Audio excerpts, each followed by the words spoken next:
Welcome back, everyone. So today is part 2 of the BGS series, which means today's topic is faction reputation and its ties to the background simulation. When it comes to reputation, what does and doesn't work is oftentimes misunderstood, and people are always looking for the instant solution to getting allied with a faction. The fact is, there isn't necessarily one right way, and there isn't an instant solution to it.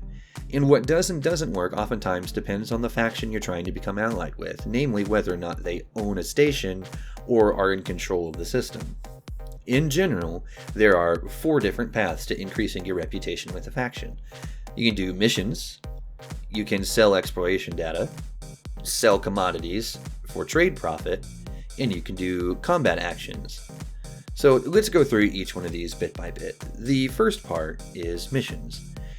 With missions, there's only 2 things that you really have to pay attention to: the faction that's issuing the mission, and whether or not you meet the requirements to do the mission. The requirements can vary from things as simple as the reputation level itself, up to things like the size of your cargo holds, and even ship size if the mission destination is an outpost. I personally suggest setting up a ship to be a multi-role so you can complete the widest possible range of mission types. There are special types of missions that only come up during certain faction states, such as Massacre Missions. Those particular types of missions need specific states, and with Massacre Missions, for example, you're going to need a combat-specific ship, and they only appear when a faction is in a war, civil war state. The second part is exploration data. Explo data can only be used to increase your reputation with the faction if the faction you want to work with owns the particular station.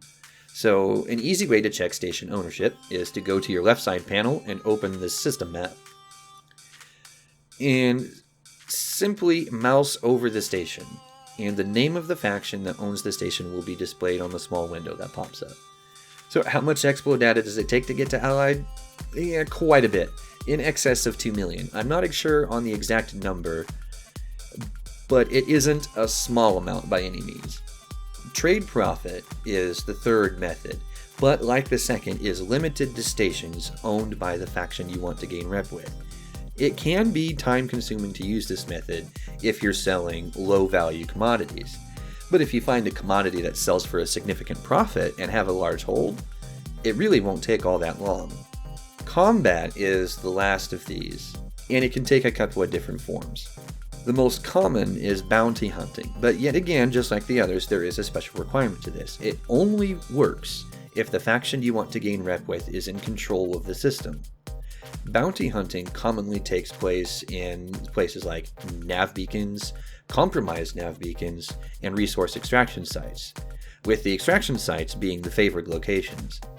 Not all systems have extraction sites, though. So how do you find out if a system has a res site? Well, you can make a pretty good guess before you ever even get to the system. Open up the galaxy map and mouse over the system that you want to bounty hunt in. If it says refinery in the economy types in the small window that comes up, click the system map button and look at the planets. If some of them have ring systems, there stands a pretty good chance that the system is going to have extraction sites. If a system doesn't contain extraction sites, bounty hunting is going to end up being restricted to nav beacons and supercruise, which is usable but typically slower, with the exception of compromised nav beacons. The other method in this category is combat bonds, which can only be used when the faction is in a war or civil war state. During these particular states, you can usually take massacre missions as well, which targets enemy ships in the conflict zones. So taking and completing these missions will speed up your reputation gains from combat bonds, making the reputation all that much easier to gain. So lots of talk about the different methods. How does this tie in with the BGS? Well, the answer to that is while the reputation itself isn't directly related to the BGS, the methods available to gain reputation certainly are, mostly depending on the BGS mechanics for system control and/or station ownership. Anyway, that's the end of part 2 in the BGS series, so I've got 2 more parts coming up. Next up is the faction states and government types and what they all mean. Anyway guys, that is it for today, so I will see you all next time.